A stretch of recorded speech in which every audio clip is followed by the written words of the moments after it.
Welcome to our YouTube channel, where wisdom meets inspiration. In this channel, we share valuable insights to help you become the best version of yourself. ಓಂ ಸ್ಥಾಪಕಾಯ ಚ ಧರ್ಮಸ್ಯ ಸರ್ವಧರ್ಮಸ್ವರೂಪಿಣಿ ಅವತಾರ ವರಿಷ್ಠಾಯ ರಾಮಕೃಷ್ಣಾಯ ತೇ ನಮಃ. ಪವಿತ್ರಂ ತೀರ್ಥಂ ಯಸ್ಯಾಹ ಪವಿತ್ರಂ ಜೀವನಂ ತಥಾ ಪವಿತ್ರತಾ ಸ್ವರೂಪಿಣ್ಯೈ ತಸ್ಯೈ ಕುರ್ಮೋ ನಮೋ ನಮಃ. ನಮಃ ಶ್ರೀ ಯತಿರಾಜಾಯ ವಿವೇಕಾನಂದ ಸೂರಿಗೆ ಸಚ್ಯ ಸುಖ ಸ್ವರೂಪಾಯ ಸ್ವಾಮಿನೇ ತಾಪಹಾರಿಣಿ. ಓಂ ಸರ್ವಮಂಗಲ ಮಾಂಗಲ್ಯೆ ಶಿವೆ ಸರ್ವಾರ್ಥ ಸಾಧಿಕೆ ಶರಣ್ಯೇ ತ್ರ್ಯಂಬಕೆ ಗೌರಿ ನಾರಾಯಣಿ ನಮೋಸ್ತುತೆ. ಪೂಜ್ಯ ಸ್ವಾಮಿ ಜಿತ್ಕಾಮಾಜಿ ಮಹಾರಾಜರಿಗೆ ಪ್ರಣಾಮ ಸಲ್ಲಿಸುತ್ತಾ, ಪ್ರೀತಿಯ ಭಕ್ತರೇ, ಎಲ್ಲರೂ ಇವತ್ತು ಅಂತರ್ಯೋಗದಲ್ಲಿ ಭಾಗವಹಿಸ್ತಾ ಇದ್ದೀರಾ. ಸೊ ಯಾರು ಒಳಗೆ ಹೋಗಿಲ್ಲ ತಾನೆ, ಕರ್ಕೊಂಬರ್ಬೇಕು ಹೊರಗಡೆ. ಅಂತರ್ಯೋಗ ಅಂದರೆ ಒಳಗೆ ಹೋಗುತ್ತಾನೆ, ಅಂತರ ಯೋಗ. ಅದರಿಂದ ಎರಡು ಅರ್ಥ ಇದೆ. ಕೇಳ್ತಾ ಕೇಳ್ತಾ ಕೇಳ್ತಾ ಅಂತರ್ಯಾಮಿ ಆಗಿಬಿಡೋದು. ಇನ್ನದು ಕೇಳ್ತಾ ಕೇಳ್ತಾ ಕೇಳ್ತಾ ಏನು ಹೇಳ್ತಾ ಇದ್ದಾರೆ ರಾಮಕೃಷ್ಣ ಅಂತ ಹೇಳಿ ಒಳಗೆ ಹೋಗೋದು. ಸೊ ಎರಡರಲ್ಲಿ ಒಂದು ಆದರೂ ಕೊನೆಗೆ ನನ್ನ ಉಪನ್ಯಾಸ ಮಾಡ್ಬೇಕಂದ್ರೆ ನೀವು ಹೊರಗೆ ಕರ್ಕೊಂಡು ನಾನು ಹೇಳಿ ಕೇಳಬೇಕಲ್ಲ ನೀವು. ಅದಕ್ಕೆ ಈಗ ಬಹಿರ್ಯೋಗವನ್ನು ಅಭ್ಯಾಸ ಮಾಡಿ ಕೇಳಿದ ಮೇಲೆ ಅಂತರ್ಯೋಗವನ್ನು ಅಭ್ಯಾಸ ಮಾಡ್ಕೊಳ್ಳಿ ಅಲ್ವಾ. ಅಂತರ್ಯೋಗಕ್ಕೆ ಹೋಗ್ಬೇಕು ಅಂದರೆ ತಿಂಡಿ ಏನಿತ್ತೋ ಗೊತ್ತಿಲ್ಲ, ನಮಗಂತೂ ಇಡ್ಲಿ ಕೊಟ್ಟರು, ನಿಮಗೇನು ಕೊಟ್ಟರೋ ಗೊತ್ತಿಲ್ಲ, ನಿದ್ದೆ ಅಂಥದ್ದೇನು ಇಲ್ಲ ಅನಿಸುತ್ತೆ. ಈಗ ಪ್ರಸ್ತುತ ವಿಚಾರಕ್ಕೆ ಬಂದು ಸ್ವಲ್ಪ ತಡ ಆಗಿದೆ, ಪರವಾಗಿಲ್ಲ. ಈ ಅನನ್ಯಾಶ್ಚಿಂತೆಯಂತೋ ಮಾಂ, ನಮ್ಮ 9ನೇ ಅಧ್ಯಾಯದ ಅನನ್ಯಾಶ್ಚಿಂತೆಯಂತೋ ಮಾಂ ಯೇ ಜನಾಃ ಪರ್ಯುಪಾಸತೆ ತೇಷಾಂ ನಿತ್ಯಾಭಿಯುಕ್ತಾನಾಂ ಯೋಗಕ್ಷೇಮ ವಹಾಮ್ಯಹಂ. ಇದು ಭಾಳ ಆಫ್ಟ್ ಕೋಟೆಡ್, ತುಂಬ ಕಡೆ ಹೇಳ್ತಾರೆ ಇದನ್ನು. ಸಾಕಷ್ಟು ಕಡೆ ನಾವು ಈ ವಿಚಾರವನ್ನು ಕೇಳಿದ್ದೀವಿ, ಯೋಗಕ್ಷೇಮ ವಹಾಮ್ಯಹಂ ಅಂತ. ಇಲ್ಲಿ ಭಗವಂತ ಹೊರತಾನೆ, ನಮ್ಮ ಯೋಗಕ್ಷೇಮವನ್ನು ಭಗವಂತ ಹೊರತಾನೆ. ಬರೀ ಅಲ್ಲಿ ವಹಾಮಿ ಅನ್ನೋದು ಭಾಳ ಘನವಾದ ಪದ. ಅದರಿಂದ ಈ ವಹಾಮಿ ಅಂದರೆ ನಮ್ಮ ಯೋಗಕ್ಷೇಮವನ್ನು ಭಗವಂತ ಹೊರತಾನೆ ಯಾವಾಗ? ಅನನ್ಯತಾ. ಎಲ್ಲಿ ಅನನ್ಯತಾ ಇರಲ್ವೋ ಅಲ್ಲಿ ಯೋಗಕ್ಷೇಮಂ ನೀವು ಅಪೇಕ್ಷೆ ಪಡುವಂತಿಲ್ಲ. ಅನ್ಯಥಾ ಆಶ್ರಯಂ ನಾಸ್ತಿ. ಬೇರೆ ಆಶ್ರಯ ನನಗಿಲ್ಲ, ಓ ಭಗವಂತನೇ ನೀನೇ ಅಂತ ಹೇಳಿದರೆ ಮಾತ್ರ ಅಲ್ಲಿ ಯೋಗಕ್ಷೇಮಂ ವಹಾಮ್ಯಹಂ. ಅನನ್ಯತೆ ಇಲ್ಲದೆ ಯೋಗಕ್ಷೇಮವನ್ನು ಅಪೇಕ್ಷಿಸುವಂತಿಲ್ಲ. ಇಲ್ಲ, ಶ್ರೀಕೃಷ್ಣ ಹೇಳಿದ್ದಾರೆ ಭಗವದ್ಗೀತೆಯಲ್ಲಿ, ಎಷ್ಟೆಲ್ಲ ಕಷ್ಟಪಡ್ತಾ ಇದ್ದೀವಿ, ಅವ್ನು ನಮ್ಮ ಯೋಗಕ್ಷೇಮ ನೋಡ್ಕೊಳ್ಳೇ ಇಲ್ಲ. ಅನನ್ಯತೆ ಇದೆಯಾ? ಅನನ್ಯತೆ ಹೇಳಬೇಡಿ ನೀವು. ಅದೆಲ್ಲ ಪಕ್ಕಕ್ಕಿಟ್ಬಿಟ್ಟು ಬರೀ ಯೋಗಕ್ಷೇಮಂ ಕೃಷ್ಣ ಹೇಳಿದೆ, ಯೋಗಕ್ಷೇಮ ಯಾಕೆ ನೋಡ್ಕೊಳ್ತಾ, ಎಷ್ಟು ಕಷ್ಟಪಡ್ತಾ ಇದ್ವಿ ಯಾವ ಸಂಸಾರದಲ್ಲಿ ಅಲ್ಲ. ಸ್ವಾಮಿಗಳು ಕಷ್ಟಪಡ್ತಾರೆ ಮಠ ನಡೆಸೋದ್ರಲ್ಲಿ, ನೀವು ಭಕ್ತರು ಇದರಲ್ಲಿ. ಆದರೆ ಇಲ್ಲಿ ಅನನ್ಯತಾ ಅಂತಂದರೆ, ನೆನ್ನೆ ತಾನು ನಮ್ಮದು ಅರಣ್ಯಕಾಂಡ ವಿಚಾರ ಮಾಡಬೇಕಾದ್ರೆ ಅಂಶ ಬಂತು. ಚಿತ್ರಕೂಟದಲ್ಲಿ ಲಕ್ಷ್ಮಣ ಮತ್ತು ರಾಮ ಮತ್ತು ಸೀತೆ ಹೋಗಿ ನೆಲೆಸ್ತಾರೆ ಅಲ್ವಾ. ಪ್ರಥಮ ಬಾರಿಗೆ ಭಾರದ್ವಾಜಗಳ ಆಶ್ರಮದಿಂದ ಹೋಗಿ ಎಲ್ಲಿರ್ಬೋದು ಅಂತ ಕೇಳ್ತಾರೆ. ಚಿತ್ರಕೂಟಕ್ಕೆ ಹೋಗು ಅಂತ. ಅಲ್ಲಿ ನೀವಿರಬಹುದು. ಸರಿ, ಇಬ್ಬರು ಸೇರಿ 3 ಜನ ಬಂದರು. ಯಾವಾಗ ಚಿತ್ರಕೂಟಕ್ಕೆ ಬಂದರೋ ಅಲ್ಲಿ ರಾಮನಿಗೂ ಲಕ್ಷ್ಮಣನಿಗೂ ಮತ್ತು ಸೀತೆಗೂ ಭಾಳ ಇಷ್ಟ ಆಗುತ್ತೆ ಜಾಗ. ತುಂಬ ರಮಣೀಯವಾಗಿರ್ತದೆ ಮತ್ತು ವಾಸಯೋಗ್ಯ. ಸರಿ, ಆವಾಗ ಲಕ್ಷ್ಮಣನಿಗೆ ರಾಮ ಹೇಳ್ತಾನೆ, ಏನು ಹೇಳ್ತಾನೆ ಅಂತಂದರೆ, ನೋಡು, ಒಂದು ಒಳ್ಳೆ ಪರ್ಣಕುಟೀರವನ್ನು ಕಟ್ಕೊಡ್ತೀಯ ನೀನು. ಲಕ್ಷ್ಮಣ ಆಗ್ಬೋದು. ಲಕ್ಷ್ಮಣ ಎಲ್ಲ ಹೊತ್ಕೊಂಡು ಹೋಗಿರ್ತಾನೆ. ಅಂದರೆ ಏನು, ದಾರ, ಹಗ್ಗ, ಸ್ಪೇಡು, ಗುದ್ಲಿ, ಇದೆಲ್ಲ ಹೊತ್ಕೊಂಡಿರ್ತಾನೆ. ಅವನು engineer, very good engineer. Certificate ತೊಗೊಂಡಿದ್ದಲ್ಲ, ಬೈ ಟ್ರೈನಿಂಗ್ ಇಂಜಿನಿಯರ್. ಅವನು ಕ್ಷತ್ರಿಯ ಆಗಿಯೂ ಯಾವ ಓರಿಯೆಂಟೇಷನ್ ಕೋರ್ಸಲ್ಲ, ಯಾವ ಯೂನಿವರ್ಸಿಟಿಲಿ ಓದಿದ್ದಲ್ಲ, ಸ್ವಯಾರ್ಜಿತ. ಅದರಿಂದ ಅವನೇನು ಮಾಡ್ದ, ರಾಮ ಹೇಳಿದ ತಕ್ಷಣ ಆಮೇಲೆ ರಾಮ ಕೇಳ್ತಾನೆ, ಎಲ್ಲಿ ಕಟ್ಟೋದು? ಅದಕ್ಕೆ ರಾಮ ಹೇಳ್ತಾನೆ, ನೀನೇ ಒಂದು ಜಾಗ ನಿರ್ಧಾರ ಮಾಡು, ಒಂದು ಜಾಗ ನಿರ್ಧಾರ ಮಾಡಿ, ಯಾವ್ದು ಸೂಕ್ತ ಅನಿಸುತ್ತೋ ಆ ಜಾಗದಲ್ಲಿ ಅಂತ. ಅವಾಗ ಲಕ್ಷ್ಮಣ ಏನು ಹೇಳ್ತಾನೆ? ಲಕ್ಷ್ಮಣ ಹೇಳ್ತಾನೆ, 14 ವರ್ಷ ಅಲ್ಲ, 100 ವರ್ಷ ಆದರೂ ರಾಮ, ನಾನು ನನ್ನ ಸ್ವಾತಂತ್ರ್ಯವನ್ನು ಉಪಯೋಗಿಸೋದಿಲ್ಲ, ನನ್ನ ಬುದ್ಧಿ ಉಪಯೋಗಿಸಂಗೆ ಮಾಡಬೇಡ ರಾಮ, ನಾನು ನಿನ್ನ ದಾಸ, ಅದನ್ನು ನೀನು ಹೇಳಿ ಇಲ್ಲಿ ಅಂತ. ನಾನು 100 ವರ್ಷ ಆದರೂ ರಾಮ, ನೀನು ಎಲ್ಲಿ ಹೇಳ್ತೀವ ಅಲ್ಲಿ, ನಾನು ಯಾವತ್ತು 14 ಅಲ್ಲ 100 ವರ್ಷ ಆದರೂ ನಿನ್ನನ್ನು ಮಾತಾ ಭ್ರಾತಾ ಪಿತಾಚ ತ್ವಮೇವ. ರಾಮ ಸುಮಂತನಿಗೆ ಹೇಳ್ತಾನೆ, ಲಕ್ಷ್ಮಣ ರಾಮನಿಗೆ ಹೇಳಿದ್ರು, ಸುಮಂತನಿಗೆ ಹೇಳೋದು. ಯಾವಾಗ ದಶರಥ ಕಾಡಿಗೆ ಹೋಗಬೇಕು ಅಂತ ಹೇಳ್ತಾನೆ, ಅವಾಗ ಹೇಳ್ತಾನೆ, ನನ್ನ ತಂದೆ, ನನ್ನ ಬಂಧು, ನನ್ನ ಅಣ್ಣ, ನನ್ನ ಸರ್ವಸ್ವ ರಾಮನೊಬ್ಬನೇ ಅನನ್ಯತ. ಅದಕ್ಕೆ ಅವನು ಹೇಳ್ತಾನೆ, ಲಕ್ಷ್ಮಣ ನೀನು ನನಗೆ ಹೇಳಲೇಬೇಡ, ನೀನು ಹೇಳು ಸರಿ, ಆಮೇಲೆ ರಾಮ ಇಂಥ ಜಾಗದಲ್ಲಿ ಅಂತ. ಅವ್ನು ಎಂಥ ಅದ್ಭುತವಾಗಿ ಒಂದು ಪರ್ಣ ಕುಟೀರ ಕಟ್ತಾನೆ ಅಂತಂದರೆ, ಶ್ರೀರಾಮಚಂದ್ರ ಗೃಹಪ್ರವೇಶವನ್ನು ಮಾಡಿ ಆಮೇಲೆ ಪ್ರವೇಶ ಮಾಡ್ತಾನೆ, ಸುಮ್ಮನೆ ಪ್ರವೇಶ ಮಾಡೋದಿಲ್ಲ ಅಲ್ಲ. ಗೃಹಪ್ರವೇಶದಿಂದ ಏನ್ರಿ ಆಗುತ್ತೆ, ವಿ ಆರ್ ಆಲ್ ಸೈನ್ಸ್ ಓದು, ಗೃಹಪ್ರವೇಶ ಮಾಡಬೇಕಾ ಅಲ್ರಿ? ಧರ್ಮ ಏನು ಹೇಳುತ್ತೆ ಅಂತ ಪೂರ್ಣ ಗೊತ್ತಾ ಅಲ್ರಿ? ಒಂದು ಇಂಜಿನಿಯರಿಂಗ್ 4 ವರ್ಷ ಓದಿ ಎಷ್ಟು ಗೊತ್ತು ಇಂಜಿನಿಯರಿಂಗ್? ನಾನೇ ಈಗ ನೀವು ಓದೋರಿಗೆಲ್ಲ ಪ್ರಶ್ನೆ ಕೇಳ್ತೀನಿ, ಎಷ್ಟು ಕರೆಕ್ಟಾಗಿ ಹೇಳ್ತೀರಿ? ಎಕ್ಸಾಮ್ ಬರೆಯೋಷ್ಟು ಹೇಳ್ತೀರಿ, ಜ್ಞಾನ ದೃಷ್ಟಿಯಿಂದ ಎಷ್ಟು ಹೇಳ್ತೀರಿ? ಅದು ಬೇಡಪ್ಪ, 60 ವರ್ಷ ಸಂಸಾರ ನಡೆಸಿದ್ದೀರಾ, ಆನಂದವಾಗಿದ್ದೀರಾ ಅಂತ ಕೇಳಿದ್ರೆ ಹ್ಞೂ ಅಂತ ಹೇಳ್ತೀರಾ? ನಡೆಸ್ತಿರೋದೇ ಆತ್ಮವಿಶ್ವಾಸ ಇಲ್ಲ. ಇನ್ನು ನಾವು ಸೈನ್ಸ್ ಬಗ್ಗೆ ಧರ್ಮಶಾಸ್ತ್ರ ನಮ್ಮ ಋಷಿಗಳು ಮಾಡಿರೋದು, ಒಂದು ಓದಿ ನಮ್ಗೆ ಗೊತ್ತಿಲ್ಲ ಅಂತ ಹೇಳೋದ್ರಲ್ಲಿ ಒಂದು ಅರ್ಥ ಇದೆ. ನನಗೆ ಗೊತ್ತಿಲ್ಲ, ನಂಗೆ ನಂಬಿಕೆ ಇಲ್ಲ ಅನ್ನೋದು ಸೂಕ್ತ. ಅದು ಏನು ರೀ ಗೃಹಪ್ರವೇಶ ಅಂತ್ರಿ ಅಂತ ಹೇಳಬೇಡಿ, ನಮ್ಮ ಧರ್ಮದಲ್ಲಿ ಭಾಳ ಆಳ ಉಂಟು. ಅದರಿಂದ ಅವನೇನು ಮಾಡ್ತಾನೆ, ಗೃಹಪ್ರವೇಶ ಮಾಡಿದ ಮೇಲೆ ರಾಮ ಇವನಿಗೆ ಲಕ್ಷ್ಮಣನಿಗೆ ಏನು ಪದಪ್ರಯೋಗ ಮಾಡ್ತಾನೆ ಗೊತ್ತಾ? ಪ್ರಭು ಲಕ್ಷ್ಮಣ ಅಂತಾನೆ. ಲಕ್ಷ್ಮಣನಿಗೆ ಪ್ರಭು ಅಂತಾನು. ಯಾಕೆ ಪ್ರಭು ಅಂತ ಹೇಳೋದಲ್ಲಿ, ಯಾವಾಗಲೂ ಆಗಲಿ, ಈಗ ಒಬ್ಬ ತಂದೆ, ನಿಜವಾದ ತಂದೆ, ಈಗೆಲ್ಲ ಇಂಥ ಪದಪ್ರಯೋಗಗಳನ್ನು ಮಾಡೋಂಗಿಲ್ಲ, ಬಟ್ ಮಾಡಬೇಕಂತ ಸಂದರ್ಭಗಳೇ. ನಿಜವಾದ ಮಗ, ನಿಜವಾದ ತಂದೆ, ನಿಜವಾದ ಮಗ ಅಂದರೆ ಅಪ್ಪ ಅಮ್ಮನ್ನ ಇರೋವರೆಗೂ ಅವ್ರಿಗೆ ಏನೂ ತೊಂದರೆ ಆಗದಿದ್ದನ್ನು ನೋಡ್ಕೊಳ್ಳೋದು ನಿಜವಾದ ಮಗ ಅಂತ. ನಿಜವಾದ ತಂದೆ ಅಂದ್ರೇನು? ಇವನು ಮಗನ ಎಲ್ಲ ಯೋಗಕ್ಷೇಮವನ್ನು ನೋಡ್ಕೊಳ್ಳೋನು ತಂದೆ. ಅದರಿಂದ ಅವನು ಹೇಳ್ತಾನೆ, ನನಗೇನು ಬೇಕು ಅದನ್ನು ನನ್ನ ಮನಸ್ಸನ್ನು ಅರ್ಥ ಮಾಡ್ಕೊಂಡು ಆ ರೀತಿ ಪರ್ಣಕುಟೀರ ನಿರ್ಮಾಣ ಮಾಡಿದ್ಯಲ್ಲ, ಪ್ರಭು ಲಕ್ಷ್ಮಣ ಅಂತನೋ ರಾಮ.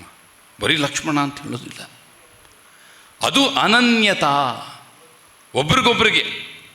ಅದಕ್ಕೆ ರಾಮನ ಮಾತು ಉಂಟು, ಎಲ್ಲಿ ಯುದ್ಧಕಾಂಡದಲ್ಲಿ ಯಾವಾಗ ಇನ್ನೇನು ಯುದ್ಧ ಆಗ್ತಾ ಇದ್ದಂಗೆ ಲಕ್ಷ್ಮಣನಿಗೆ ಪೆಟ್ಟು ಬೀಳುತ್ತೋ ಅವಾಗ ಹೇಳ್ತಾನೆ, ಲಕ್ಷ್ಮಣನ ಇಲ್ಲದೆ ಸೀತೆ ಸಿಕ್ಕಿದ್ರೆ ನನಗೆ ಉಪಯೋಗ ಇಲ್ಲ ಅಂದ್ಬಿಡ್ತಾನೆ.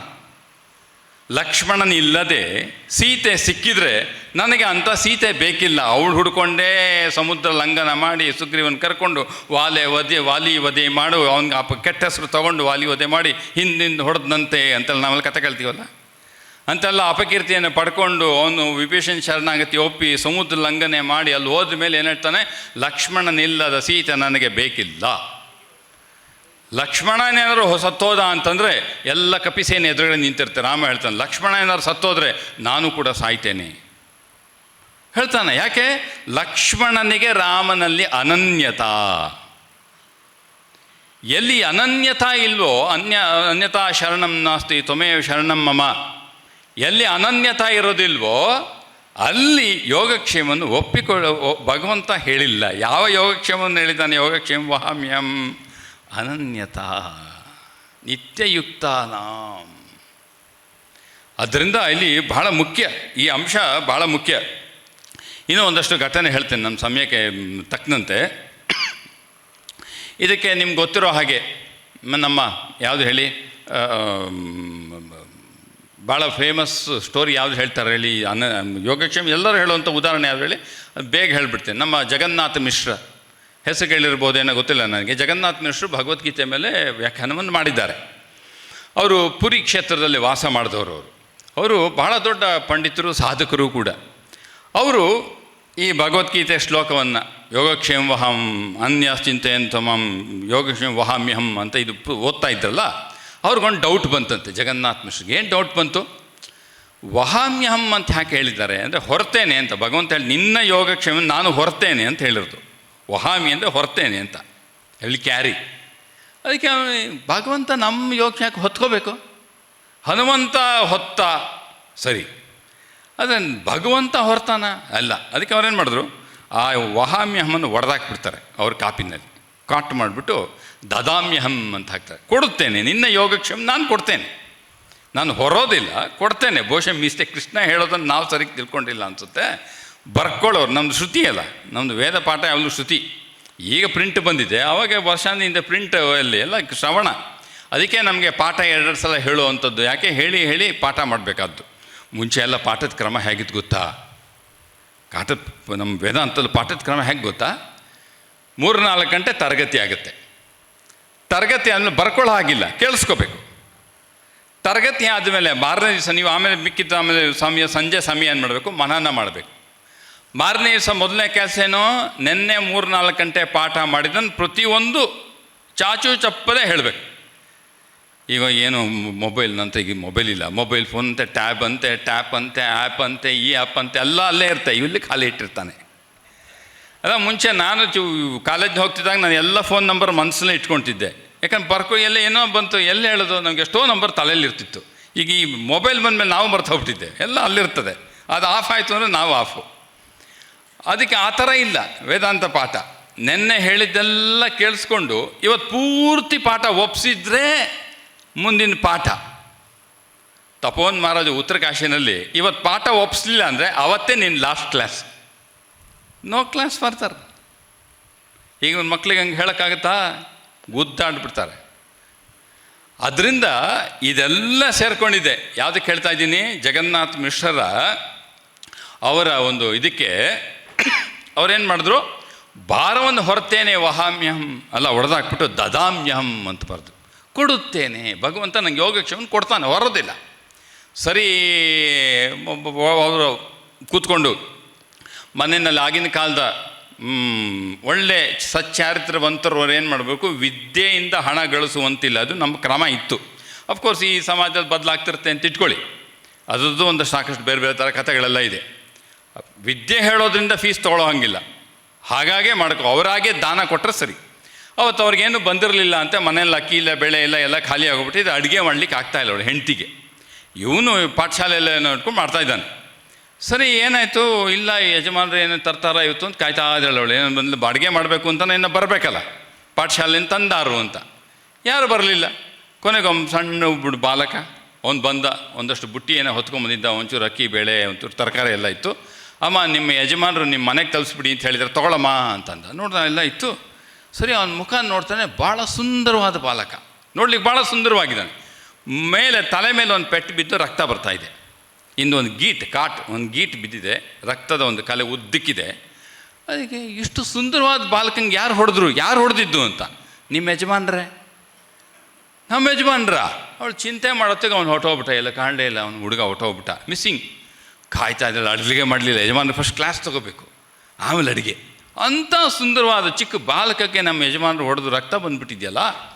ಯಜಮಾನರು ಬಂದಮೇಲೆ ಕೇಳಿದ್ರು, ಏನ್ರಿ ಮಾಡೋ ಕೆಲಸ ಇಲ್ಲ, ಪಾಠ ಮಾಡಿ ಅಂತಂದರೆ ಮಕ್ಕಳು ಹೊಡೆಯೋದ ಈ ರೀತಿ? ಯಾಕೇನಾಯಿತು? ಒಬ್ಬ ಬಾಲಕ ತಂದು ಇದೆಲ್ಲ ಹಾಕಿ ಏನಾಯಿತು? ಇಟ್ಟ ತರಕಾರಿ ಎಲ್ಲ ಕೊಟ್ಟ, ನಾನು ಯಾರನ್ನೂ ಕಳಿಸ್ಲೇ ಇಲ್ವೇ? ನೀವು ಕಳಿಸಿದ್ದಲ್ವಾ? ಮತ್ತು ಅವನು ತಂದ, ಏನು ಹೇಳ್ದ? ನಿಮ್ಮ ಯಜಮಾನ್ರು ಶಾಲೆಯಿಂದ ಬರ್ತಾಯಿದ್ದೀನಿ, ಕೊಡಕ್ಕೆ ಹೇಳಿದ್ರು. ಅವನು ಹೇಳ್ದ, ಪೆಟ್ಟು ಬಿದ್ದಿತ್ತಲ್ಲ. ಅವನಿಗೆ ಅವಾಗ ನೆನಪಾಯಿತು, ವಹಾಮ್ಯಹಂ ಒಡೆದ್ನಲ್ಲ, ಅದು ಕೃಷ್ಣನ ಮೈ ಮೇಲೆ ಪೆಟ್ಟು ಬಿತ್ತು. ಅದು ದದಾಮ್ಯಹಂ ಅಲ್ಲ, ವಹಾಮ್ಯಹಮ್ಮೆ. ಮತ್ತೆ ಓಡೋಗಿ ಅವನು ಹಾಳೆ ತೆಗೆದದನ್ನು ಅಳಿಸಿ, ಮತ್ತು ಅದು ವಹಾಮ್ಯಹಮ್ಮೆ ಸರಿ. ಭಗವಂತ ನಿಜವಾಗ್ಲೂ ನಮ್ಮ ಭಾರವನ್ನು ಹೊರ್ತಾನೆ, ನಾನು ಅನನ್ಯತೆ ಇಟ್ಕೊಂಡ್ರೆ.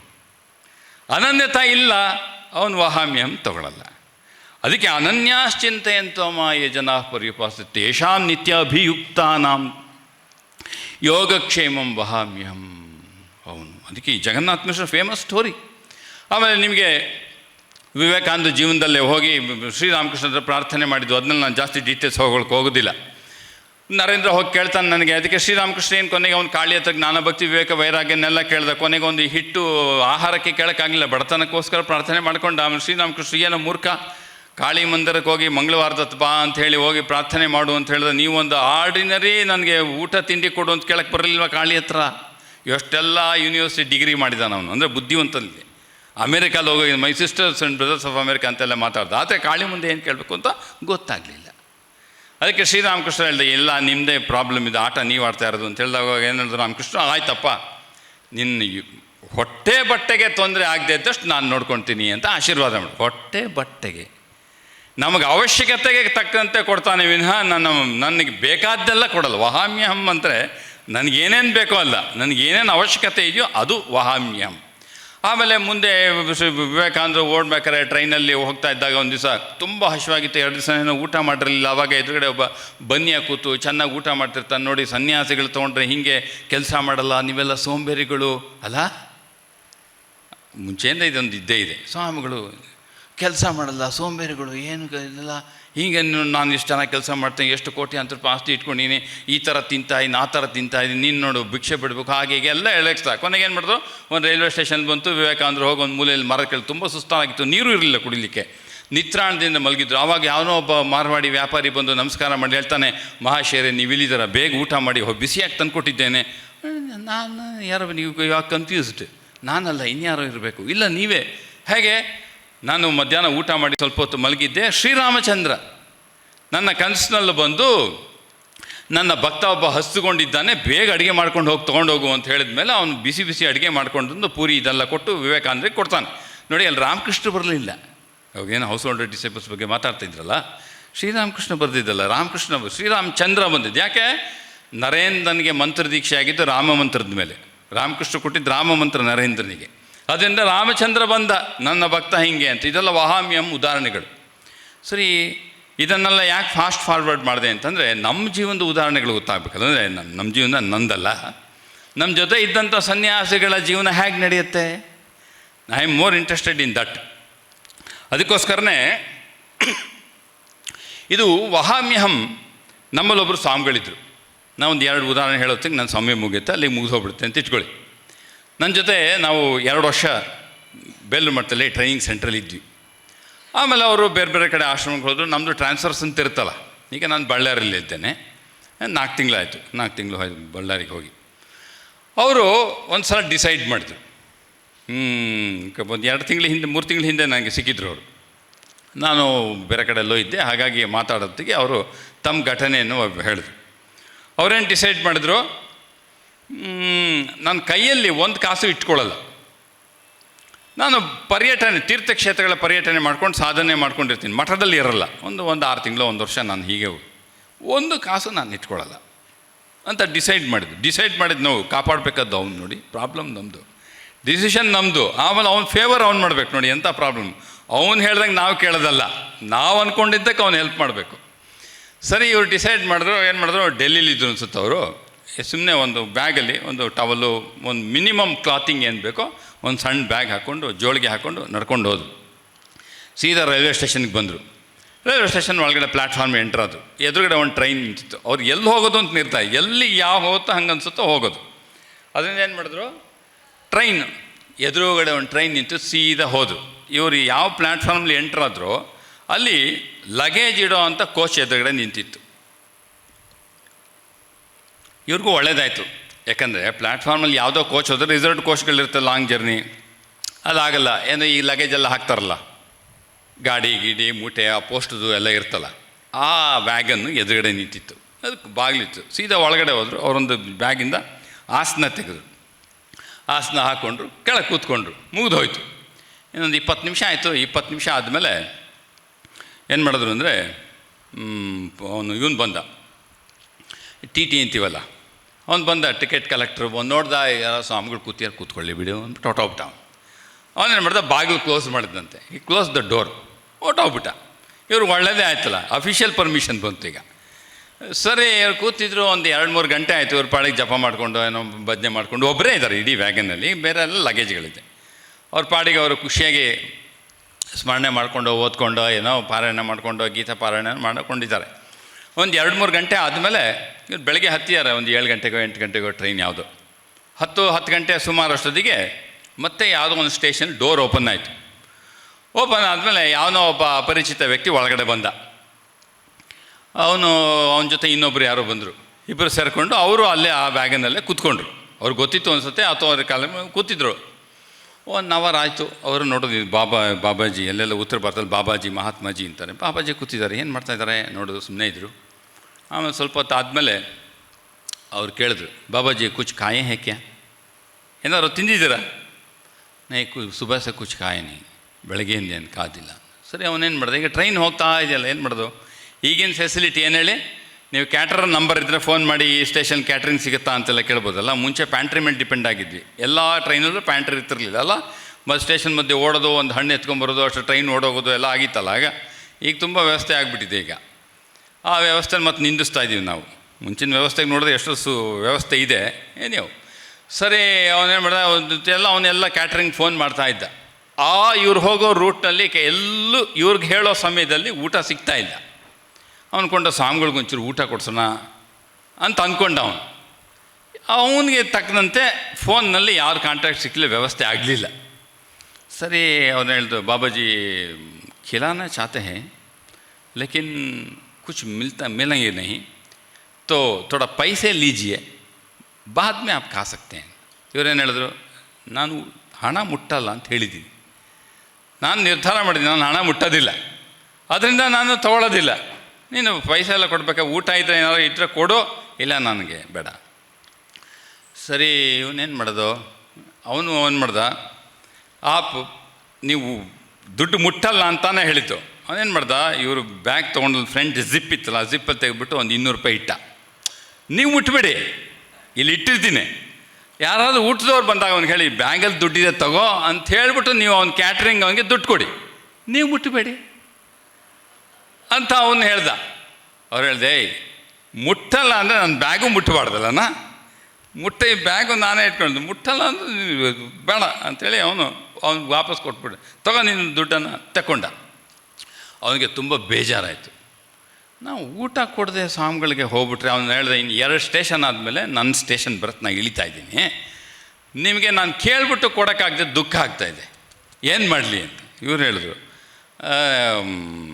ನನಗೂ ಏನು ಕೆಲಸ ಇಲ್ಲ, ನೀನು ಎಲ್ಲಿ ಇಳಿತೀಯೋ ಅಲ್ಲಿ ಇಳಿತೀನಿ, ಊಟ ಕೊಡಿಸಿ ಊಟ ಮಾಡ್ಕೊಂಡು ಮುಂದಕ್ಕೆ ಹೋಗ್ತೀನಿ, ನಾವು ಟ್ರೈನಲ್ಲಿ ಟಿಕೆಟ್ ಮಾಡಿಸಿದ್ದೀವಿ ಅಲ್ಲ, 2 AC ಮಂಗಳೂರವರೆಗೂ ಅಂತ ರಾತ್ರಿ ಬುಕ್ ಮಾಡಿದ್ರೆ ಮಂಗಳೂರಲ್ಲೇ ಬಂದು ಇಳಿಬೇಕಲ್ವಾ, ನಮ್ಮದೇನು ಟಿಕೆಟೇ ಇಲ್ಲ, ಎಲ್ಲಿ ಬೇಕಾದ್ರೂ ಇಳಿಯೋದು ಅಂತ ಹೇಳ್ದ. ಅವನು ಹೇಳ್ದ, ಸರಿ. ಇಬ್ಬರು ಇಳಿದ್ರು. ಅವ್ನು ಮನೆ ಕರ್ಕೊಂಡೋದ, ಒಂದು ಆಟೋ ಮಾಡ್ದ, ಅವ್ರ ಮನೆ ಕರ್ಕೊಂಡೋದ. ಇವರು ಹೊರಗಡೆ ಕೂತಿದ್ರು. ಅವ್ರ ಹೆಂಡ್ತಿಗೆ ಹೇಳ್ದ, ಅಡುಗೆ ಮಾಡಿದ್ರು, ಬಿಸಿ ಬಿಸಿ ಊಟ ಬಡಿಸಿದ್ರು, ಮತ್ತು ಸ್ಟೇಷನ್ ಕರ್ಕೊಂಡ್ಬಂದಿದ್ರು. ಇನ್ಯಾವುದೋ ಒಂದು ಟ್ರೈನ್ ಇತ್ತು, ಹತ್ತಿದ್ರು. ಸರಿ, ಮುಂದಕ್ಕೆ ಹೋದರು. ಅವ್ರು ಆಮೇಲೆ ರಾತ್ರಿ 9 ಗಂಟೆ ಆದಮೇಲೆ 10-11 ಗಂಟೆಗೆ ಅವರು ಒಂದು ಸ್ಟೇಷನಲ್ಲಿ ಇಳಿದಿದ್ದಾರೆ. ಇಳಿದು ಹೋಗೋತ್ತಿಗೆ ಮಧ್ಯಾಹ್ನ ಊಟ ಆಗಿದೆ. ರಾತ್ರಿ ಇನ್ನೊಂದೆಲ್ಲ ಇಳಿದ್ರು. ಅದು ಲಾಸ್ಟ್ ಸ್ಟೇಷನ್ ಬಂತು. 11-10 ಕತ್ಲೆ ಆಗಿದೆ. ಹೊರಗಡೆ ಬಂದರು. ಹೊರಗಡೆ ಬಂದ ಮೇಲೆ ಈಗ ಎಲ್ಲಿ ಹೋಗೋದು ನನಗೆ ಕೇಳ್ದ. ಆಮೇಲೆ ಅವನು ಆಟೋವನ್ನು, ಇಲ್ಲಪ್ಪ ಊರ ಕಡೆ ಎಲ್ಲಾದರೂ ಹೋಗ್ತೀಯಾ? ಅವನು ಹೇಳ್ದ, ಆಟೋನು, बैठिए, हमारे पास पैसा नहीं है, पैसा नहीं दे सकते, बैठता हूँ, पैसा नहीं दे सकता हूँ. ಸರಿ, ಅವನು ಹೇಳ್ದ ಬೈಟಿಯೇ ಅಂತ. ಆಮೇಲೆ ಅವ್ನು ಹೋಗ್ತಾ ಒಬ್ಬ ಮುಸ್ಲಿಮ್ ಅವನೇನು ಮಾಡ್ದ, ಅಲ್ಲಿ ಒಂದು ಹಿಂದೂ ಲೊಕ್ಯಾಲಿಟಿ ಎಲ್ಲಿದೆಯೋ ಅಲ್ಲಿಗೆ ಹೋಗಿ ನಿಲ್ಲಿಸ್ಬಿಟ್ಟು ಒಂದು ಮನೆ ತಟ್ಬಿಟ್ಟು ಹೇಳ್ದ, ಬಾಬಾಜಿ ಆಯೇ ಹೇ ಓ ಖಾಯೇ ನೈ ಆಪ್ ಖಾನಾ ಕಿಲ್ಲ ಹೀಗೆ ಅಂತೇಳಿ ಒಂದು ಮನೆ ಹತ್ರ ಹೋಗಿ ಬಿಟ್ಟು ಅವ್ರಿಗೆ ಅಡುಗೆ ಮಾಡೋಕ್ಕೆ ಹೇಳಿ ಅವ್ನು ಮುಂದಕ್ಕೆ ಹೋದ. ಆಮೇಲೆ ಅವರು ಇದು ಈ ಘಟನೆ ನಡೆಯೋ ಹೊತ್ತಿಗೆ ನೆಕ್ಸ್ಟು ಕೋವಿಡ್ ಬಂದುಬಿಡ್ತು. ಈ ಕೋವಿಡ್ ಬರೋತ್ತಿಗೆ ಅವ್ರು ಹಿಮಾಲಯದಲ್ಲಿ ಸುತ್ತಾಯಿತು. ನಾನು ಘಟನೆ ಶಾರ್ಟ್ ಮಾಡ್ತೀನಿ, 2-3 ಮಾತ್ರ ಹೇಳೋದು. ಕೋವಿಡ್ ಬಂತು. ಅವಾಗೇನು ಮಾಡಿದ್ರು, ಹಳ್ಳಿಗಳಲ್ಲಿ ಯಾರು ಹೊಸಬ್ರನ್ನ ಕರ್ಕೊಬೇಡಿ ಅಂತ ಸರ್ಕ್ಯುಲರ್ ಇತ್ತಲ್ಲ, ಇವರೊಂದು ಹಳ್ಳಿಗೆ ಪ್ರವೇಶ ಮಾಡಿದ್ರು. ಅವ್ರು ಹೇಳಿದ್ರು, ನಾವು ನಿಮ್ಮನ್ನೇನೋ ಇಟ್ಕೋಬೇಕು ಅಂತಿತ್ತು. ಯೂಶಲಾಗಿ ಅಲ್ಲಿ ಹಳ್ಳಿನಲ್ಲಿ ಭಿಕ್ಷೆ ಕೊಟ್ಬಿಡ್ತಾರೆ, ಒಂದು ಜಾಗದಲ್ಲಿ ಇರೋಕ್ಕೆ ಹೇಳ್ತಾರೆ, ಒಂದು ದೇವಸ್ಥಾನ ಕೆಳಗಲ್ಲಿ ಇಲ್ಲಿರೋದು. ನೀವು ದಯವಿಟ್ಟು ನಮ್ಮ ಹಳ್ಳೀಲಿ ಇರಬೇಡಿ, ಯಾಕಂದರೆ ಕೋವಿಡ್ಡು ರೂಲ್ಸ್ ಇದೆ, ಪ್ರಾಬ್ಲಮ್ಮು, ಸರ್ಕಾರದವ್ರನ್ನೆಲ್ಲ ಕೇಳ್ತಾರೆ, ನಮ್ಮ ಹಳ್ಳೀಲಿ ದಯವಿಟ್ಟು ಇರಬೇಡಿ, ನೀವು ಹೊರಟು ಬಿಡಿ. ಪಾಪ ಯಾಕೆ ಬೇಜಾರು ಮಾಡೋದು. ಹಳ್ಳಿಯಿಂದ ಸುಮಾರು ದೂರ ನಡ್ಕೊಂಬಂದರು. ಅದು ಹಿಮಾಲಯದ ಸ್ವಲ್ಪ ಕಾಡು ಹತ್ರ ಹೋದ ಮೇಲೆ ಒಂದು ಪಾಳು ಬಿದ್ದಂಥ ಒಂದು ಕೋಣೆ ಇದೆ. ಇವರೇನು ಮಾಡಿದ್ರು, ಇಲ್ಲಿ ಎಲ್ಲೂ ಜಾಗ ಇಲ್ಲ, ಏನು ಮಾಡೋದು, ಎಲ್ಲಿ ಉಳ್ಕೊಳ್ಳೋದು. ಸರಿ, ಪಾಳು ಬಿದ್ದ ಮನೆಯನ್ನು ಸ್ವಲ್ಪ ಒಂದು ಅಲ್ಲೇ ಇದ್ದಂಥ ಒಂದು ಎಲೆ ಗಿಲೆ ಎಲ್ಲ ತೆಗೆದ್ಬಿಟ್ಟು ಸರಿಸ್ಬಿಟ್ಟು ಪೂರ್ತಿ ಡಿಲಾಪಿಲೇಟೆಡ್ ಅದು ಜಾಗದಲ್ಲಿ ಒಂದು ಇಳ್ಕೊಂಡು ಉಳ್ಕೊಳ್ಳೋಕೆ ಒಂಚೂರು ಸ್ವಲ್ಪ ಕ್ಲೀನಾಗಿರೋಕ್ಕೆ ಏನು ಬೇಕೋ ಅಷ್ಟು ವ್ಯವಸ್ಥೆ ಮಾಡ್ಕೊಂಡ್ರಿವ್ರು. ಸರಿ, ವ್ಯವಸ್ಥೆ ಆಯಿತಾ? ಅಲ್ಲಿದ್ದರು. 1 ದಿವಸ ಆಯಿತು, 2 ದಿವಸ ಆಯಿತು, 3 ದಿವಸ ಆಯಿತು, ಊಟ ಇಲ್ಲ. ಊರು ಹೊರಗಡೆ ಇದ್ದಾರೆ. ಇವ್ರು ಇದ್ದಾರೆ ಅಂತ ಯಾರಿಗೆ ಗೊತ್ತು? ಯಾರಿಗೂ ಗೊತ್ತಿಲ್ಲ. 3 ದಿವಸ ನೀರು ಕುಡ್ಕೊಂಡಿದ್ದಾರೆ, ನೋ ಫುಡ್. 4th ಡೇ ಬೆಳಗ್ಗೆ 7 ಗಂಟೆಗೆ ಎಷ್ಟೊತ್ತಿಗೆ ಇವರು ಬಾಬಾಜಿ ಅಂತ ಅವನು ಕೂಗ್ತಾನೆ ಹೊರಗಡೆಯಿಂದ. ಇದ್ಯಾರಪ್ಪ ನನ್ನೊಬ್ಬರು ಕರೆಯೋರು ಯಾರಿದಾರಪ್ಪ ಇಲ್ಲಿ? ಹೊರಗಡೆ ಬಂದರು. ಅವನು ಯಾವರೋ ವ್ಯಕ್ತಿ, Young man between 30 and 35 years, ಒಬ್ಬ ಹುಡುಗ ಹೊರಗಡೆ ನಿಂತಿದ್ದಾನೆ. ಒಂದು ಡಬ್ಬಿ ತಂದಿದ್ದಾನೆ, ಅಲ್ಲ ರೋಟಿ ಇದೆ, ಸಬ್ಜಿ ಇದೆ, ಬಿಸಿ ಬಿಸಿಗೆ ಮಾಡ್ಕೊಂಬನ್ನಿ ತಿನ್ನಿ ಅಂತ. ಲೇ ನಿಂಗೆ ಯಾರು ಹೇಳಿದ್ರು? ನನ್ನ ಅಡ್ರೆಸ್ ಯಾರು ಕೊಟ್ಟಿದ್ದು? ನಾನು GPS ಹಾಕಿ ಅಪ್ಲೋಡೇ ಮಾಡಿಲ್ಲ ನನ್ನ ಲೊಕೇಶನ್ನ. ನಿನಗೆ ಯಾರು ಗೂಗಲ್ ಲೊಕೇಶನ್ ಕೊಟ್ಟರು? ಅವನು ಹೇಳ್ದನು, 4 दिन के पहले जब आप अंदर जा रहे थे मैं मोटर बाइक से इस तरफ जा रहा था. ನೀವು ಇಲ್ಲಿ ಕೋಣೆ ಒಳಗೆ ಏನೋ ಕ್ಲೀನ್ ಮಾಡ್ಕೊಂಡಿದ್ರಿ, ಯಾರೋ ಒಬ್ಬರು ಬಾಬಾಜಿ ಹೋಗ್ತಾ ಇದ್ದಾರೆ, ಇಲ್ಲಿ ಎಲ್ಲ ಇರಬೇಕೇನೋ ಅಂಥೇಳಿ ನಾನು ಹೊಟ್ಟೋದೆ. ನಾನು ಅಂದ್ಕೊಂಡೆ ಇವ್ರು ಹೊಟ್ಟೋಗ್ಬೋದು ಅಂತ. 3 ದಿವಸದಿಂದ ನೋಡಿದ್ರೆ ನೀವು ಇಲ್ಲೇ ಇದ್ದೀರಾ ಅಂತ ಗೊತ್ತಾಯಿತು. ನಂಗೆ ಈಗ ತಿಳಿದಿದ್ದು 3 ದಿವಸದಿಂದ ನೀವು ಊಟ ಮಾಡಿಲ್ಲ, ಅದಕ್ಕೆ ಇವತ್ತು ಬೆಳಗ್ಗೆ ಬೇಗ ಬಿಸಿ ರೊಟ್ಟಿ ಮಾಡ್ಕೊಂಡ್ಬಂದು ಮೊದಲು ತಿನ್ನಿ. ಇವ್ರು ಯಾರನ್ನಾದ್ರೂ ಭಿಕ್ಷೆ ಕೇಳಿದ್ರಾ? ಹಣ ಇಟ್ಕೊಂಡ್ರಾ? ಯೋಗಕ್ಷೇಮಂ ವಹಾಮ್ಯಹಂ. ಇದೀಗಾಗಿದ್ದರೆ ಈ 3 ವರ್ಷದ ಹಿಂದಿನ ಕತೆ ಇದು. ನಿಮ್ಗೆ ಯಾರಿಗಾದ್ರೂ ಡೌಟ್ ಇದ್ದರೆ ಅದನ್ನು ಕ್ಲಿಯರ್ ಮಾಡ್ಕೊಳ್ಳಿ. ಅನನ್ಯತಾ ಇದ್ದರೆ ಯೋಗಕ್ಷೇಮ ಜವಾಬ್ದಾರಿ ಅವನದು. It's not hours, it's his responsibility. ಕಾಯಬೇಕು, ಸ್ವಲ್ಪ ಕಾಯಬೇಕು, ತಾಳ್ಮೆ ಬೇಕು, ಆಮೇಲೆ ಕಾಪಾಡ್ತಾ ಅಂತ ನಂಬಿಕೆ ಅಲ್ಲ, ಶ್ರದ್ಧೆ ಇರಬೇಕು. ನಂಬಿಕೆ ಇವತ್ತಿರುತ್ತೆ, ನಾಳೆ ಹೊಟ್ಟೋಗ್ತದೆ ಅಲ್ಲ. ನಂಬಿಕೆ ಪ್ರಾಬ್ಲಮ್ ಅದೇ, ಇವತ್ತಿರುತ್ತೆ, ನಾಳೆ ಹೊಟ್ಟೋಗ್ಬಿಡ್ತದೆ. ಅದಕ್ಕೆ ಈ ಥರ ತುಂಬ ನಮ್ಮ ಸಾಧುಗಳದ್ದು ಸಾಕಷ್ಟು ಜನ ಇದೆ. ಈಗ ನಮ್ಮ ಜೊತೆ ಸ್ನೇಹಿತರಿಗೆಲ್ಲಪ್ಪ ಅವರೆಲ್ಲ ಹೇಳ್ತಾ ಇದ್ದಾರೆ, ನಮಗೂ ಒಂಥರ ಪರವಾಗಿಲ್ವೇ, ವಿವೇಕಾನಂದ ಹಾಗೆಲ್ಲ ಮಾಡಿದರು ಅಂತ ಹೇಳಿದಾಗ, ಪರ್ಯಟನೆ ಭಾರತದಲ್ಲ ಸುತ್ತಿದ್ರು ಅಂತ ಹೇಳಿದಾಗ, ಹೌದು ಅವ್ರದ್ದೆಲ್ಲ ಆಗೋಯ್ತು ಆಗಿನ ಕಾಲ. ಈಗಿನ ಕಾಲದಲ್ಲೂ ಭಗವಂತನ ವಿಚಾರ ಸದಾ ಕಾಲ ಇದ್ದಾನೆ.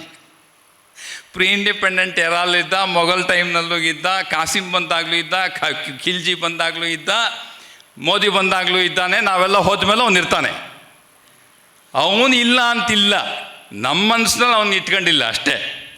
ಅದರಿಂದ ಅವನು ಯಾವಾಗಲೂ ಲೀಲೆ ಏನಿದೆಯಲ್ಲ, ಒಂದು ಭಾಗದಲ್ಲಿ ನೀವೇನೇ ಕರಪ್ಷನ್ ಹೇಳಿ, ಜಗತ್ತು ಸರಿ ಇಲ್ಲ ಹೇಳಿ, ಹಣಕಾಸು ನಡೀತಾ ಇದೆ, ಸರ್ಕಾರ ಸರಿ ಇಲ್ಲ, ರಸ್ತೆ ಸರಿ ಇಲ್ಲ, CM ಬದಲಾದರು, ಏನೇ ಹೇಳಿ, ಭಗವಂತ ಇದ್ದಾನೆ. ಅವನೇನು ಹೇಳಿದ್ದಾನೆ? ಅನನ್ಯಾಶ್ಚಿಂತೆಯಂ ತೋ ಮಾಂ ಯೋಗಕ್ಷೇಮ ವಹಾಮ್ಯಹಂ. ಅವನು ಮಾತು ಕೊಟ್ಟಿದ್ದಾನಂದು, ನಾನು ನೋಡ್ಕೊಳ್ತೀನಿ ಅಂತ. ಹೊರ್ತೀನಿ ನೋಡ್ಕೊಳ್ಳೋದಲ್ಲ, ನಿಮ್ಮ ಭಾರವನ್ನು ನಾನು ಹೊರುತ್ತೇನೆ ಅಂತ ಮಾತು ಕೊಟ್ಟಿದ್ದಾನೆ. ಇನ್ನು 5 ನಿಮಿಷ ಇದೆಯಲ್ರಿ, ಸಮಯ ಮುಗಿತಲ್ಲ. ನೋಡೋಕ್ಕೆ ಇನ್ನೂ ಟ್ರೈ ಮಾಡ್ತೇನೆ. ಇನ್ನೂ ಬರಬೇಕಲ್ಲ, ಇನ್ನೊಬ್ರು ಸ್ವಾಮಿಗಳು ಬರೋರಿಗೆ ಸ್ವಲ್ಪ ಟೈಮ್ ಇರುತ್ತಲ್ಲ. ಅವ್ರು ಬಂದು ಕೂತ್ಮೇಲೆ ಅಲ್ಲಿವರೆಗೂ ಟೈಮ್ ಇರುತ್ತೆ. ಇನ್ನೊಂದು, ಈಗ ದಿವ್ಯತರ ವಿಚಾರ ನಿಮ್ಗೆ ಗೊತ್ತೇ ಇದೆ. ನಾನು ಅದಕ್ಕೆ ಇವತ್ತು ಇನ್ನೊಂದು ಭಾಗ ಬರ್ಕೊಂಡೆ.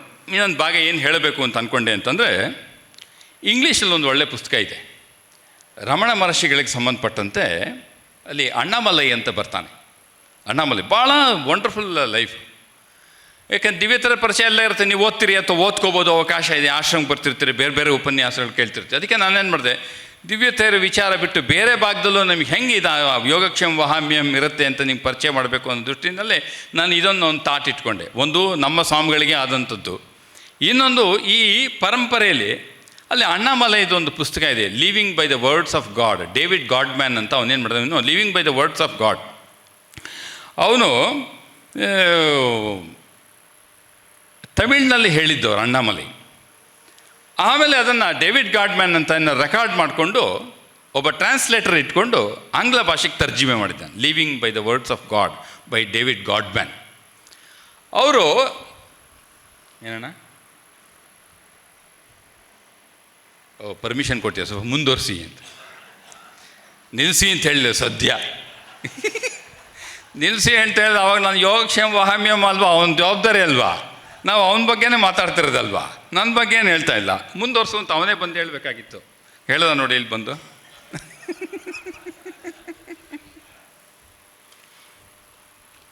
ಅವರು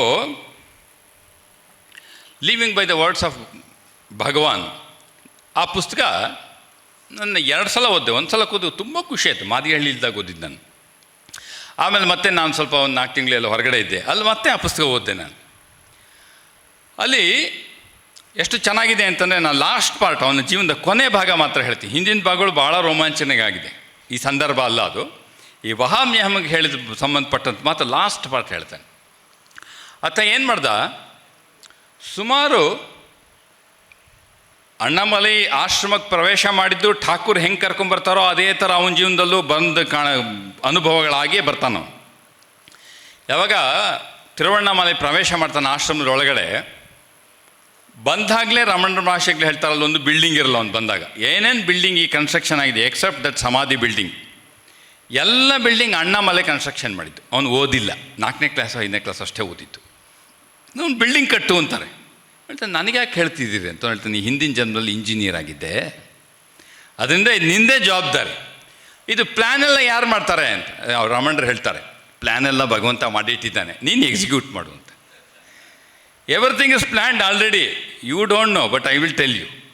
ಸರಿ, ಅವನು 10 ವರ್ಷ ಪ್ರತಿ ದಿವಸ ಹಗಲು ರಾತ್ರಿ ಕನ್ಸ್ಟ್ರಕ್ಷನ್ ಮಾಡ್ತಾನೆ. 10 years ಕಂಡು ಅವ್ನು ಏನು ಕೆಲಸ ಇಲ್ಲ ಅಲ್ವಾ. ನಾವು ಅಂದ್ಕೊಂಬಿಟ್ಟು ನಾವು ತಿರುವಣ್ಣಾಮಲೈಗೆ ಹೋದರೆ ಕಣ್ಣು ಮುಚ್ಕೊಂಡು ಅದ್ವೈತದ ಬಗ್ಗೆ ಧ್ಯಾನ ಮಾಡೋದು, ಅದು ಮಾಡೋಕ್ಕೆ ಬಿಡಲೇ ಇಲ್ಲ ಅಣ್ಣಾಮಲೈಗೆ. ಅವರು ಧ್ಯಾನ ಮಾಡಲಿಲ್ಲ, ಕಟ್ಟು ಕನ್ಸ್ಟ್ರಕ್ಷನ್ನು. ಅವನು ಎಷ್ಟೋ ಸಲ ಕೇಳ್ತಾನೆ, ನಾನು ನೀವೆಲ್ಲರಿಗೂ ಆತ್ಮಚಿಂತನೆ ಮಾಡಿ ನೀ ಯಾರೇ, ತಮಿಳಲ್ಲಿ ನೀನು ಯಾರು, ನೀ ಯಾರೇ, ಯಾವಾಗ ಕೇಳಿದೆ ಪ್ರಶ್ನೆ.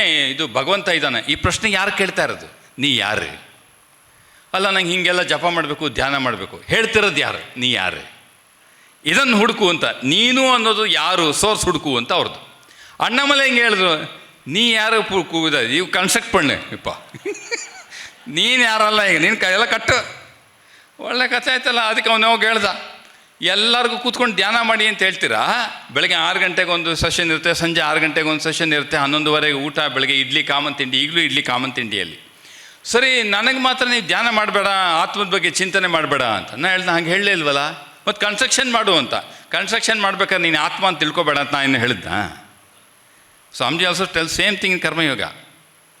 ನೀನು ಆತ್ಮ ಅಂತ ತಿಳ್ಕೊಂಡು ಕನ್ಸ್ಟ್ರಕ್ಷನ್ ಮಾಡು, ನಾನು ಕನ್ಸ್ಟ್ರಕ್ಷನ್ ಮಾಡು ಅಂತ ಹೇಳಿದೆ, ಆತ್ಮ ಅಂತ ತಿಳ್ಕೊಬೇಡ ಅಂತ ನಾನು ಏನು ಹೇಳಿಲ್ವಲ್ಲ.